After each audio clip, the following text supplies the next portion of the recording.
Operation mule hunt અંગે Surat police કમિશનરે નિવેદન આપ્યું કે છેલ્લા 6 મહિના પહેલા ઓપરેશન મ્યુલ હન્ટ ચલાવવામાં આવ્યું હતું. મ્યુલ એકાઉન્ટનો ઉપયોગ સાયબર ફ્રોડના ગુનામાં થાય છે. એકાઉન્ટ હોલ્ડર પાસે બેંક કીટ એજન્ટ લઈ લેતા હતા.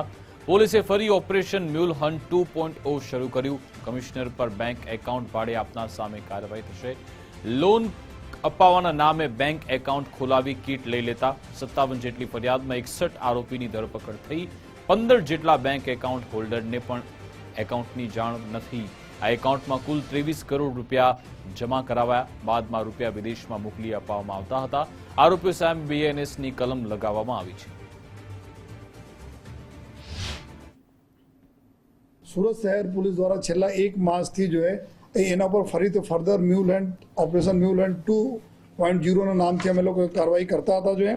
જેમાં ખાસ કરીને અમારા જો ઇન્વેસ્ટિગેશનમાં આ રીતે આવ્યા છે. ઘણા બધા આમાં એવા વ્યક્તિઓ હોય છે કે જેના એકાઉન્ટ હોય લેકિન એને ખબર નથી હોતા. અમુક વ્યક્તિઓ એવા હોય છે કે આ કમિશન ઉપર એકાઉન્ટ આપે છે.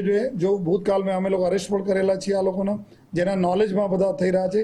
અમુક એવા હોય છે કે આ લોકો જો એકાઉન્ટ લઈ લે છે લેકિન બીજાને આપે છે. કોઈ લોન અપાઈ દઈશ તમે, તમારા સરકારી લોન મળશે એના હિસાબથી આ લોકો આપી દેતા હોય અને એમાં આ લોકો ફ્રોડ કરતા હોય.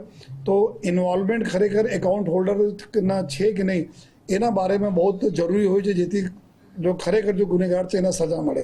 57 જેટલા એફઆઈઆર અલગ અલગ પોલીસ સ્ટેશનોમાં દાખલ કરવામાં આવી જોઈએ, જેમાં 60 જેટલા આરોપીઓને પકડવામાં આવેલા છે.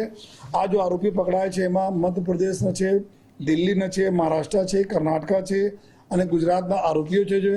અને ટોટલ આ જેટલા બી એકાઉન્ટ છે આમાં 15 જેટલા એવા લોકો છે જો એકાઉન્ટ હોલ્ડર નથી, જેને ખબર નથી કે એના એકાઉન્ટ ક્યાં યુઝ થયા.